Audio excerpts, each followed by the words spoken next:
संगत जी, आज आप एक ऐसा संदेश सुनने जा रहे हैं जिसने न केवल पुराने नियम बदले बल्कि हजारों दिलों में नई उम्मीद और नई सहजता भर दी। कई वर्षों से पंजाब की संगत एक मुश्किल का सामना कर रही थी। अगर कोई व्यक्ति पंजाब का निवासी है लेकिन पढ़ाई, नौकरी या व्यापार के लिए देश के किसी भी दूसरे राज्य में रह रहा है, तो उसके आधार कार्ड पर पंजाब का पता होने के कारण उसे अपने नज़दीकी नामदान केंद्र में नामदान नहीं मिल पाता था। कई नौजवानों को छुट्टियां लेकर दूर दूर से ब्यास आना पड़ता था। कई माता पिता बच्चों को लेकर परेशान रहते थे। कुछ लोगों ने तो सिर्फ नामदान के लिए आधार का पता तक बदलवाया। इतना बड़ा कदम सिर्फ इसलिए कि वे मालिक के नाम के प्यासे थे। फिर एक दिन वो क्षण आया जिसका इंतजार वर्षों से किया जा रहा था। उस दिन हुजूर जी पंडाल में पधारे। उनकी निगाह संगत पर पड़ी, गहरी, शांत और कृपा से भरी हुई। और फिर उन्होंने वह वचन दिया जिसने हर दिल को छू लिया।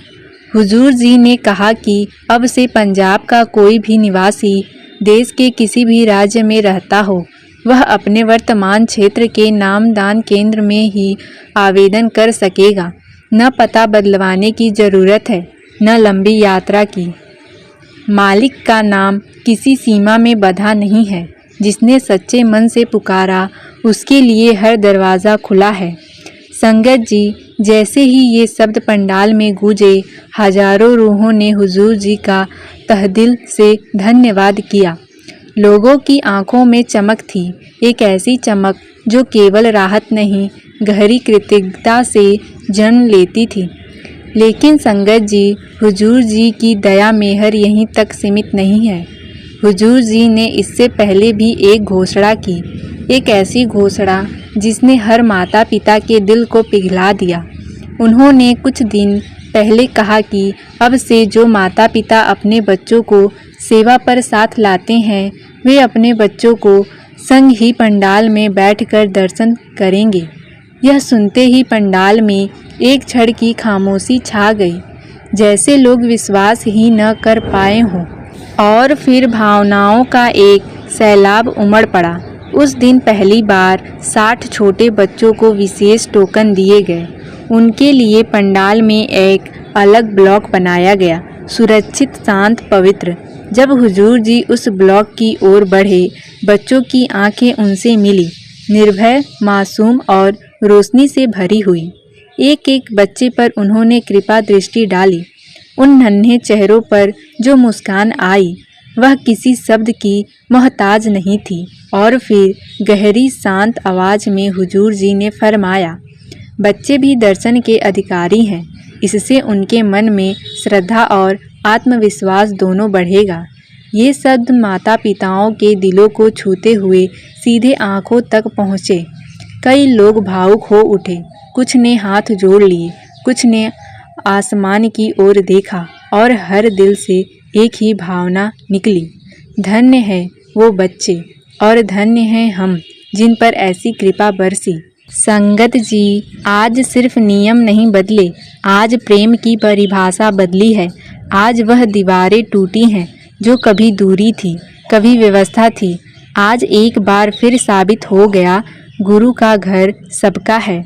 और जब वह दया की नज़र डालते हैं तो बदलाव सिर्फ कागज़ पर नहीं होते, जिंदगी में होते हैं। लेकिन संगत जी, हम एक बात को हमेशा याद रखें, जब हमें नामदान मिल जाता है तो उसके साथ एक बहुत बड़ा फ़र्ज़, एक बहुत ही बड़ी ड्यूटी भी जुड़ जाती है।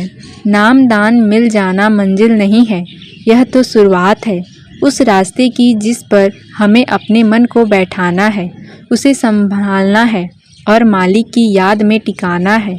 नामदान कोई प्रणाम पत्र नहीं, यह एक वचन है हमारा मालिक से और मालिक का हमसे।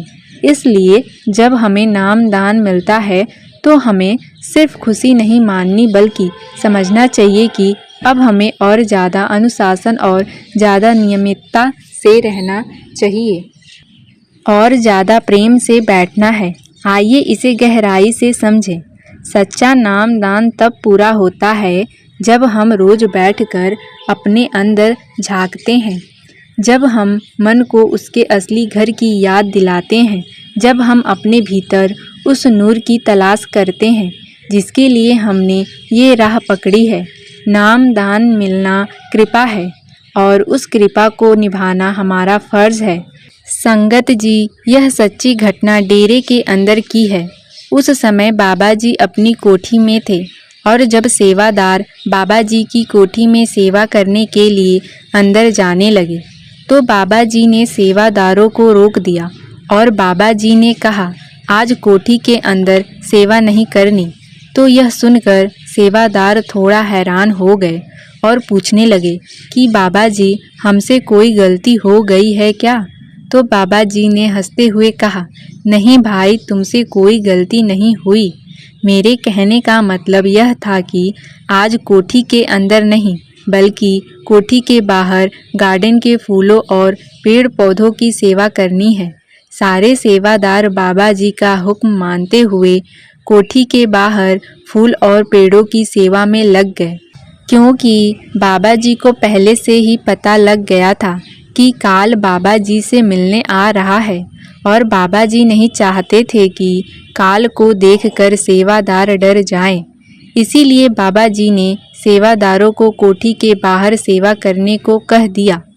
फिर जब काल बाबा जी के सामने आया तो बाबा जी ने आगे हाथ जोड़कर खड़ा हो गए और बाबा जी ने भी हाथ जोड़ लिया। फिर बाबा जी ने आने का कारण पूछा तो काल ने कहा कि बाबा जी, आप अपने सेवादार और संगत की जिम्मेदारी मुझसे तो ले लेते हो, लेकिन जो सत्संगी भजन सिमरन नहीं करते और आपके हुक्म में नहीं रहते तो ऐसे जीवों की जिम्मेदारी मुझे दे दो। तो इस पर बाबा जी ने हंसते हुए काल से कहने लगे कि नहीं, उन सब की जिम्मेदारी भी मेरी ही है। काल कहने लगा कि जो भजन सिमरन करते हैं और आपका कहना मानते हैं, उनका तो हक बनता है कि आप उन्हें अपने साथ लेकर जाओ, लेकिन जो भजन सिमरन ना करने वाले जीव हैं, आप मुझे दे दो। ऐसे जीवों को मैं घसीटता हुआ लेकर जाऊंगा। तो बाबा जी कहने लगे कि जब मैंने उनको नाम दान दे ही दिया तो उनकी जिम्मेदारी भी मेरी है। अब जो भजन सिमरन करने वाली रूह है, उनको तो मैं हाथ पकड़कर और गाड़ी में बैठाकर सम्मान के साथ सचखंड लेकर जाऊंगा, और जो मेरे बच्चे भजन सिमरन नहीं करते हैं, उन्हें भी मैं सचखंड लेकर जाऊंगा, लेकिन उन्हें घसीटता होता हुआ लेकर जाऊंगा, क्योंकि उनकी जिम्मेदारी भी मैंने ही ले रखी है। तो बाबा जी की यह बात सुनकर काल कहने लगा कि आप कितने महान हो, भजन सिमरन करने वालों की जिम्मेदारी के साथ साथ जो आपका कहना नहीं मानते उनकी भी जिम्मेदारी ले लेते हो।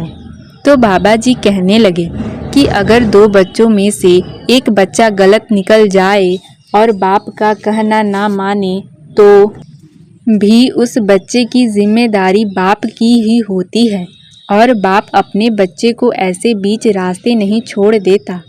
तो यह सुनकर काल बाबा जी से कहने लगा कि बाबा जी, आप धन्य हो और धन्य है वो संगत जिन्होंने आपसे नाम दान लिया हुआ है।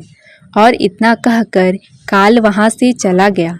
संगत जी, देखा आपने कि बाबा जी अपनी रूहों की कितनी फिक्र करते हैं, और एक हम हैं, हम फिर भी भजन सिमरन नहीं करते।